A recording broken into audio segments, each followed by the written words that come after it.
Okay, so here we can see that I've got my blueprint sheet that I downloaded. I actually got this one from VectEasy, which it was a pro one, but I have a license for it, so that's fine.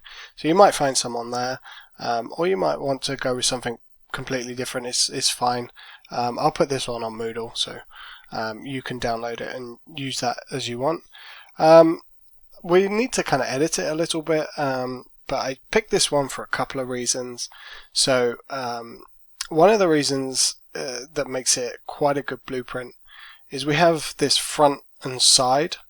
So obviously this is a 2D image, but we're making a 3D model, so we need that depth that the side view gives us for the Z axes, so that we can kind of work out like how dense this chest is. And from here we can see that the nose, like to the back of the head, we can see how much that is, but on this we can't. It's kind of handy to have the back generally, but the only real difference in this one, given that it's such a uniform shape, is this area here. So I'm not really going to worry too much about it. You might want to include it. Sometimes if you're doing a more complex shape, maybe if you're doing like a vehicle, the rear bumper is kind of a bit different, so you need it. But for now I'm just going to focus on these two. So I'm just going to clean this up a little bit and make sure that it's a bit easier to use. So one of the other kind of things I noticed here is that these are the same height, which is really handy. That's going to make putting these into Photoshop and into separate layers and things a bit easier. You know, if there's different scales when we put them into 3ds or Blender or whatever, we need to scale them, and if we don't get it right, you know, we could end up making a head kind of that's the right size on here and then not on here. So as we kind of carry on editing, it can be really difficult. So it's a good practice to, you know, make sure that they're the same scale. So that's just what we're going to do now. So, and we're going to separate them out. So I have background, that's just my kind of white background. I've locked that, I don't need that. And I've got these. I don't really need these at the moment. They're kind of cool. This gives us some idea of some of the definition on the face that we don't have here, but we're not looking for that kind of level of detail, so I'm just going to get rid of that. So, and we may as well, I tell you what, let's cut that. So here I'm just using the rectangle selections tool just because they're pretty uniform shapes, and I'm just deleting them. This one I'm going to actually cut, so Control X in the selection, and I'm going to paste them. So if I Control V again, it comes up in the middle, so it doesn't really matter kind of where it goes. But you'll notice that it comes up on a new layer. So that's kind of handy. We're just going to call this back, so just double click on there to change the name. And then I'm just going to hide it. So if we need that later, it's there. I won't kind of have to go and find the sheet again. So here, what we're going to do is we're actually going to use the rectangular tool again. And I'm going to make a selection that's kind of a bit bigger. I can't really go off the canvas here, but that's fine about there. And what I want to do is I'm going to start to trim down these areas here.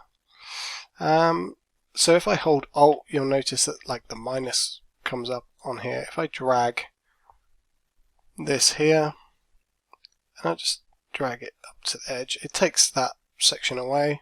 And I'm still holding Alt, so I'm just going to do that on the top. Get it near there. And then I'll do it on that side as well. And then I'll just do it on that side. So it kind of just about touches. It gives us a better idea of the overall size of the image. And we're just going to copy this. So now what we're going to do is we're just going to go File, New. And one of the cool things about Photoshop is when you have something on the clipboard, which we do because we've just copied this with Control C, when I come up here and the first option says clipboard, and this is actually the size of the image that I have on the clipboard right now. So in theory, if I just create that and then Control V to paste that in, it fits perfectly in there. Okay, so that's kind of handy. We've lost the back, but over in this file and the side, but we'll come back to those. So now we've still got the background, that's fine, and we'll just call this front. So now what we're going to do is we're just going to Control D to deselect, or you can come up here and just go select, deselect, and you can kind of play around with your selections in that menu. And we're going to do the same. We're going to select the side, but we don't need to worry too much about trimming the edges on this one. So we make sure that we've got the layer with that on, so that's definitely that one, and our selection. We're going to Control C that again, so to copy it. But instead of going to New, we're going to go back to this one, and we're going to paste it. So either Edit, Paste, or we're just going to Control V, put it in. Okay, so that looks good right now, right? So we're just going to do that, call it side. And if you want to have a look at how that's lining up vertically, we can always go over here and knock the opacity down a bit, so we can kind of see. So here I'm just holding Alt and I'm just scrolling in, and you can kind of see, so we've got a couple of little issues. The top of the head here in particular is not quite the same as the top of the head here, so they should probably be about right. And we can see the neck here doesn't align at the same height. We don't have to worry quite so much about whether it's left or right, but the height, so here again we can see that that's not quite right. And if you wanted to kind of bring in a reference point to compare this, so for example, let's do these necks. I could go up here to the ruler, and if I just left click, I can drag down a line. So here I can see that like this is the base of the head on this one. So let's just, yeah, pretty much. And then I can see that drag another one down.